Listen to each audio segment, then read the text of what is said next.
Hello everyone, welcome to the course Geotechnical Engineering 2.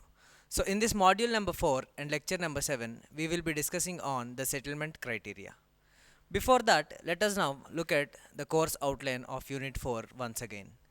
So initially we have understood what do we mean by foundation and what are the different types of foundation, that is shallow foundation and deep foundation, and then we have understood the terminology known as the bearing capacity. Later, we have understood some of the different methods of determination of this bearing capacity of soil. Because bearing capacity is one important parameter to understand the stability or strength of a soil, and then only we can design any structure on that particular soil. So, in today's lecture, we will be discussing on the settlement criteria, tests, as well as some of the important concepts related to it. Okay, now.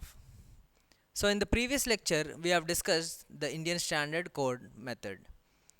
Okay, so as we have discussed, IS 6403/1981 gives the equation for net ultimate bearing capacity, and for general shear failure, it is given in this manner, where whatever equation that we have, additionally there are certain terms, that is SC, DC, IC, and SQ, DQ, IQ, and S gamma, D gamma, and I gamma along with W dash.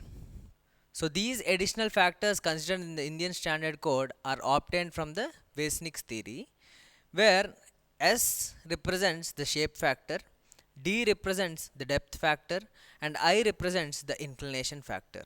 And W is a factor which is with respect to the groundwater table. Okay, that means the position of the groundwater table.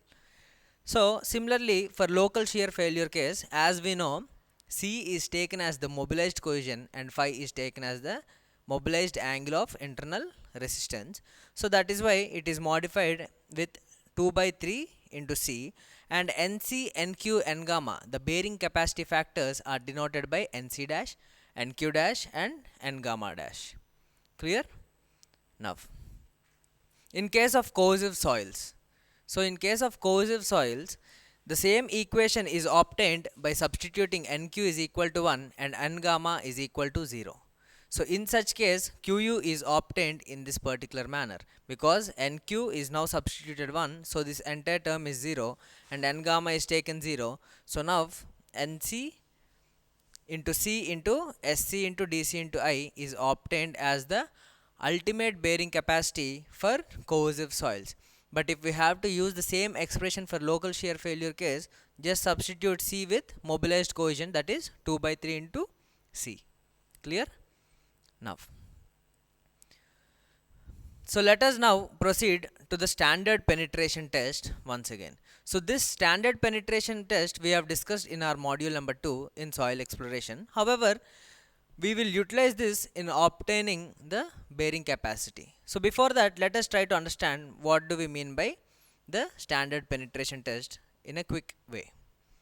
Okay, so this is one of the in situ test and especially used for cohesionless soils, and it is used for the determination of relative density and angle of shearing resistance of cohesionless soils. That means we can determine the relative density and the angle of shearing resistance of cohesionless soils using this test.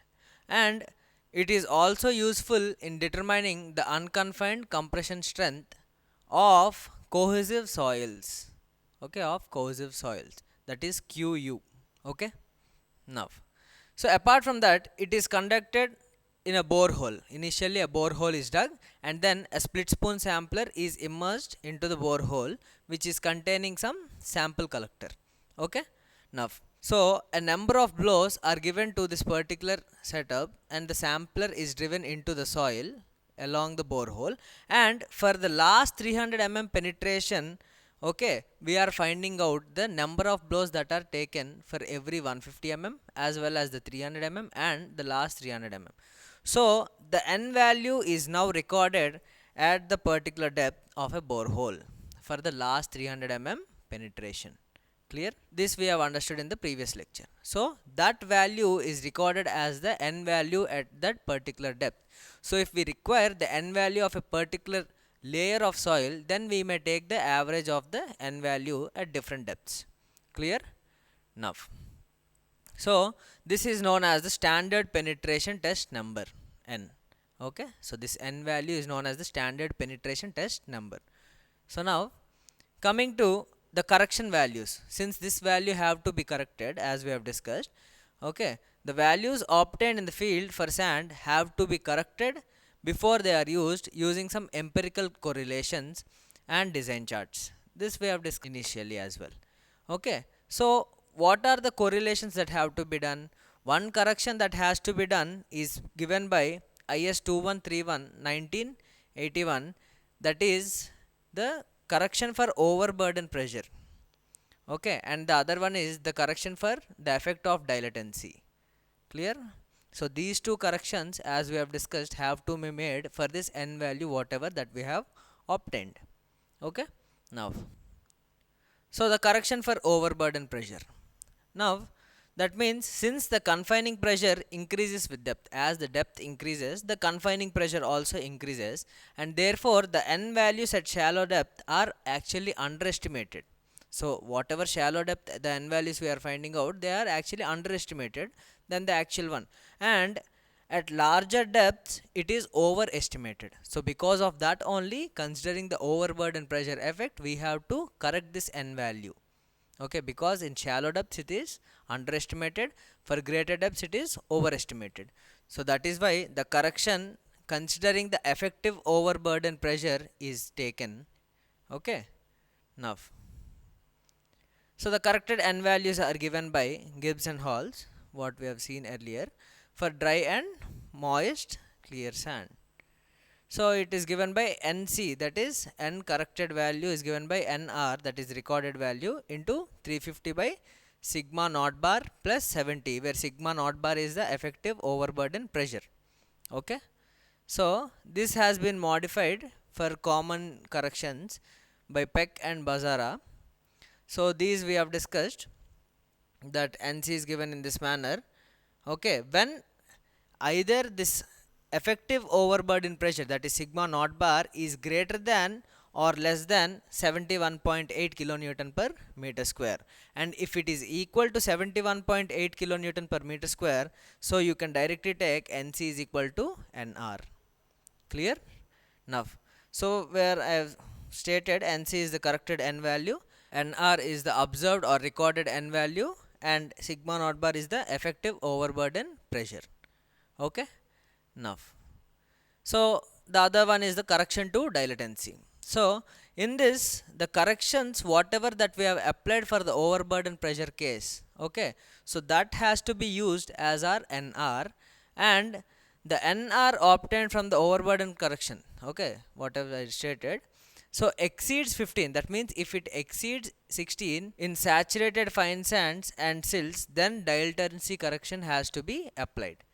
Okay, so IS 2131 1981 incorporates the Terzaghi and Peck recommendations for dilatancy correction when this value of NR that is obtained from the overburden correction is used.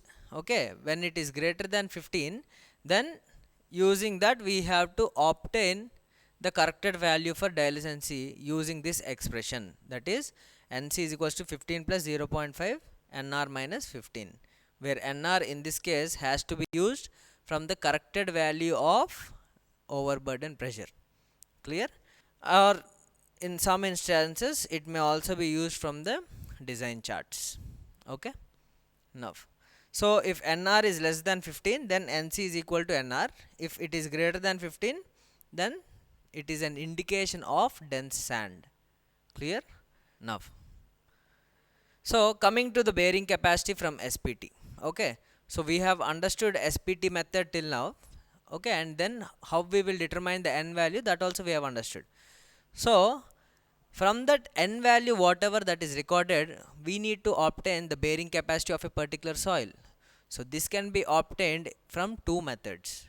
Okay, the first method is the ultimate bearing capacity in case of cohesionless soils can be obtained using the standard penetration test number.